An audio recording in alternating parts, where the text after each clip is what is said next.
بسم اللہ الرحمن الرحیم۔ السلام علیکم۔ گورنمنٹ آف پاکستان کے سب سے بڑے مالیاتی ادارے اسٹیٹ لائف انشورنس کارپوریشن میں خوش آمدید۔ آج ہم اس ویڈیو میں یہ جاننے کی کوشش کریں گے کہ اگر کسی بیمہ دار کا پالیسی کی مدت کے دوران انتقال ہو جائے تو اس کے وارث کیسے ڈیتھ کلیم حاصل کر سکتے ہیں۔ سب سے پہلے پالیسی کی دستاویز میں دیکھ لیں کہ اس میں کون وارث نامزد ہے، لہٰذا اس کی طرف سے سادہ کاغذ پر اسٹیٹ لائف انشورنس کو وفات کی اطلاع دیتے ہوئے کلیم پیپرز وصول کرنے کی درخواست کریں۔ سکرین پر آپ درخواست کا فارمیٹ ملاحظہ کر سکتے ہیں۔ اس کے علاوہ درکار ضروری کاغذات کو اکٹھا کر لیں تاکہ کلیم پیپرز مکمل کرنے کے بعد یہ کاغذات بھی ساتھ جمع کروائے جا سکیں اور کلیم پروسیسنگ کا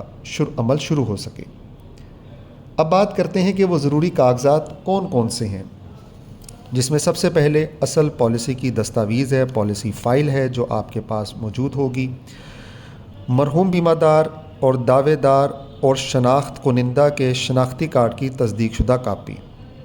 اور تصدیق جو ہے وہ نام والی مہر کے ساتھ ہونی چاہیے جو کہ کوئی بھی گزٹڈ آفیسر کر سکتا ہے۔ نمبر 3، یونین کونسل اور متعلقہ ہاسپٹل کی جانب سے جاری کردہ ڈیتھ سرٹیفکیٹ کی تصدیق شدہ کاپی۔ نمبر 4، نادرا کی جانب سے جاری کردہ مرحوم کے CNIC کینسلیشن کے سرٹیفکیٹ کی تصدیق شدہ کاپی۔ نمبر 5، نکاح نامہ یا نادرا FRC کی تصدیق شدہ کاپی۔ بہتر ہے کہ آپ FRC کی تصدیق شدہ کاپی ساتھ لگائیں۔ نمبر 6، اگر موت کسی حادثہ کی وجہ سے ہے تو FIR، پوسٹ مارٹم، 1122 اور اخبار جس میں خبر شائع ہوئی ہے، اگر ان میں سے کوئی دستاویز نہیں ہے تو اس کے لیے بیان حلفی۔ نمبر 7، اگر بیمہ دار یا دعوے دار کا شناختی کارڈ، یعنی کہ جن کا انتقال ہوا ہے اور جو کلیم کر رہے ہیں، ان کے شناختی کارڈ پہ اگر اوورسیز کسی ملک کا ذکر ہے، اس میں مثال کے طور پہ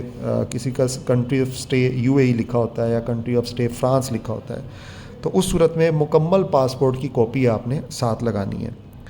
نمبر 8، ادارے کی طرف سے جاری کردہ کلیم فارمز کی تصدیق کسی گزٹڈ آفیسر سے اور نام والی مہر کے ساتھ آپ نے اٹیسٹیشن کروانی ہے۔ یہ وہ تمام ضروری کاغذات ہیں جو کہ آپ کے مکمل کلیم فارم کرنے کے بعد اٹیچ کر کے آپ جمع کروا سکتے ہیں ڈیتھ کلیم ڈپارٹمنٹ میں، پھر آپ کا کلیم جو ہے وہ پروسیسنگ میں چلا جائے گا۔ اور جو کلیم پیپرز ہیں اس حوالے سے آپ کو میں بتاتا چلوں، جیسے کہ آپ سکرین پہ ملاحظہ کریں، اس میں فارم الف ہے، یہ دعویٰ دار کا بیان اس میں درج کیا جاتا ہے، اور اس فارم کو مکمل کرنے کی ہدایات میں اگر آپ ملاحظہ کریں، یہ فارم ایسا شخص پر کر سکتا ہے جو متعلقہ بیمہ پالیسی کے تحت فوتگی کلیم کا دعوے دار ہو، یعنی نامزد کردہ، سرپرست، ٹرسٹی، مگوز الیہ یا وارث جیسی بھی صورت ہو۔ اگر ایک سے زائد دعوے دار ہیں، نومینی ہے، تو اس صورت میں ہر دعویٰ دار کو علیحدہ فارم مکمل کرنا ہوگا، اور اس میں درج ہے کہ برائے مہربانی مکمل معلومات فراہم کریں، نامکمل فارم قابل قبول نہ ہوگا۔ تو یہاں پہ آپ دیکھ سکتے ہیں کہ پالیسی نمبر لکھنی اور مرحوم بیمہ دار کا نام یہاں پہ درج کرنا ہے، اس کے ساتھ پھر برائے مہربانی اپنے بارے میں متعدد معلومات کریں، یعنی جو کلیمنٹ ہے، دعوے دار ہے، وہ اپنی معلومات یہاں پہ فل کرے گا۔ اور دوسرے نمبر پہ درج ذیل میں آپ کے دعویٰ کو ظاہر کرنے والے عنوان، یعنی کہ آپ کی کیا حیثیت ہے اس میں، تو نارملی اس میں لوگ نامینی ہوتے ہیں تو وارث کو آپ ٹک کر سکتے ہیں۔ اور سوال نمبر 3 میں مرحوم بیمہ دار کے متعلق جو ہے وہ معلومات فراہم آپ کر سکتے ہیں، جو انتقال کر گئے ان کا نام، ان کی ولدیت، شناختی کارڈ نمبر، وفات سے قبل پیشہ، عمر بوقت وفات، تاریخ وفات، جائے وفات، وفات کی فوری وجہ کیا ہے وہ آپ لکھ سکتے ہیں، اگر وہ بیماری کی وجہ سے ڈیتھ ہوئی ہے تو جان لیوا بیماری کی مدت بھی آپ اس میں لکھ سکتے ہیں، وفات سے قبل ان کا پتہ کیا تھا وہ یہاں پہ درج کیا جا سکتا ہے۔ سوال نمبر 4 میں مرحوم بیمہ دار کی دیگر بیمہ پالیسیوں کے متعلق معلومات فراہم کریں، تو اگر کوئی ان کی پالیسیز ہیں تو اس کو آپ یہاں پہ درج کر سکتے ہیں، اگر نہیں ہے تو یہاں پہ نو کر سکتے ہیں۔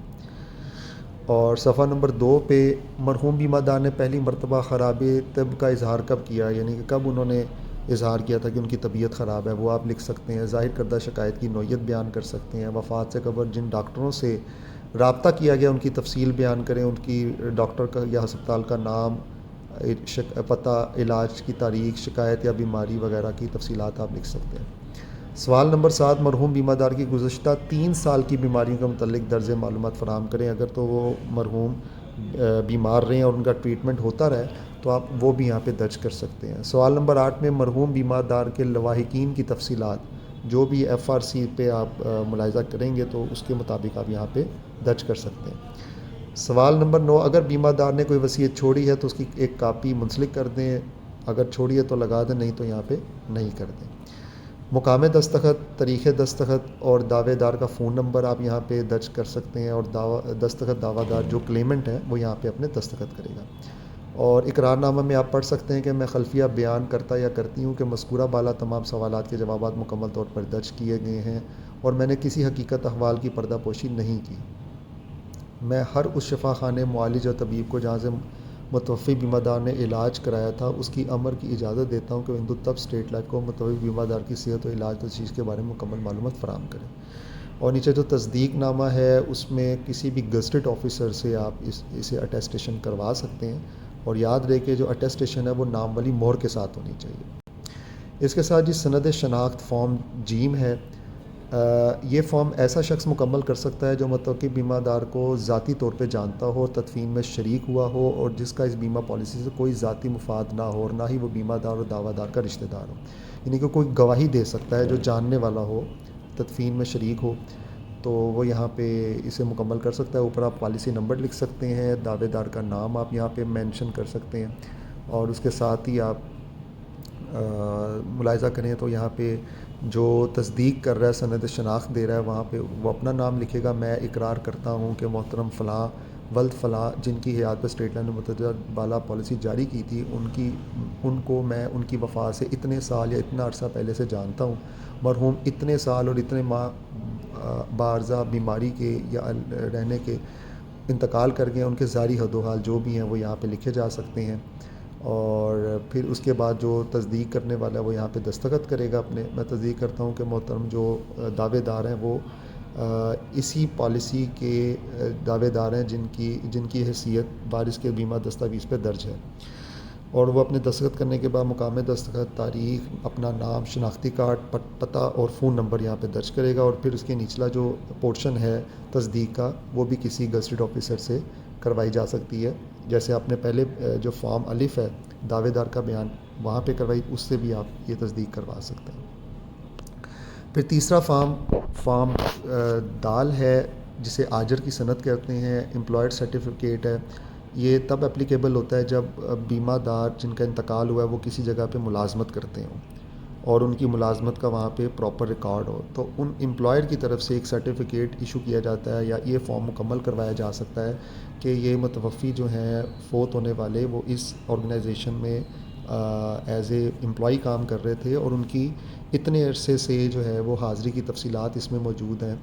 اور یہ آپ ملاحظہ کر سکتے ہیں۔ اس کو بھی مکمل کروانے کے بعد دستخط مجاز افسر جو ہے اپنی سائن اسٹیمپ کرتا ہے، اور اس کے نچلے والے پورشن کو بھی اٹیسٹیشن کروانا ہوتا ہے۔ اس کے علاوہ اگر متوفی بیمہ دار کی جو ڈیتھ ہے اگر ہاسپٹل میں ہوئی ہے یا وہ زیر علاج رہے ہیں تو اس صورت میں معالج کی طرف سے ایک میڈیکل اٹینڈنٹ سرٹیفکیٹ جو ہے نا وہ مکمل کیا جاتا ہے، جس میں بیمہ دار کے متعلق جو ہے وہ انفارمیشن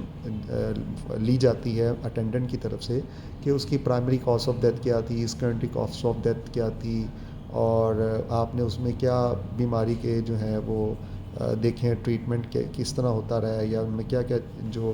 ضروری چیزیں ہیں وہ پوچھی جاتی ہیں۔ تو یہ فارم بھی ضروری ہوتا ہے اگر ہاسپٹل میں ڈیتھ ہوئی ہو تو۔ یہ اس کا بیک پیج ہے۔ جب آپ یہ تمام ڈاکومنٹس مکمل کر لیں گے اور اٹیسٹیشن کروانے کے بعد، اور جو ڈاکومنٹس پہلے یہاں پہ ذکر کیے گئے ہیں ان کو مکمل کرنے کے بعد آپ یہ درخواست کے ہمراہ جمع کروا سکتے ہیں، اور پھر آپ کا کلیم پروسیسنگ میں چلا جائے گا۔ نارملی جو روٹین کا ڈیتھ کلیم پروسیسنگ ہوتا ہے وہ تقریباً 90 ڈیز میں مکمل ہو جاتا ہے، اور اگر کوئی ارلی ڈیتھ کلیم ہو اس میں انویسٹیگیشنز انوالو ہوتی ہیں، وہ تقریباً کوئی 180 ڈیز پہ مشتمل ہوتا ہے۔ اور بہرحال اسکرین پہ نظر آنے والے نمبرز پہ آپ رابطہ کر سکتے ہیں کسی بھی رہنمائی کے لیے، تو ہم انشاءاللہ آپ کی رہنمائی کرتے ہوئے خوشی محسوس کریں گے۔ بہت شکریہ۔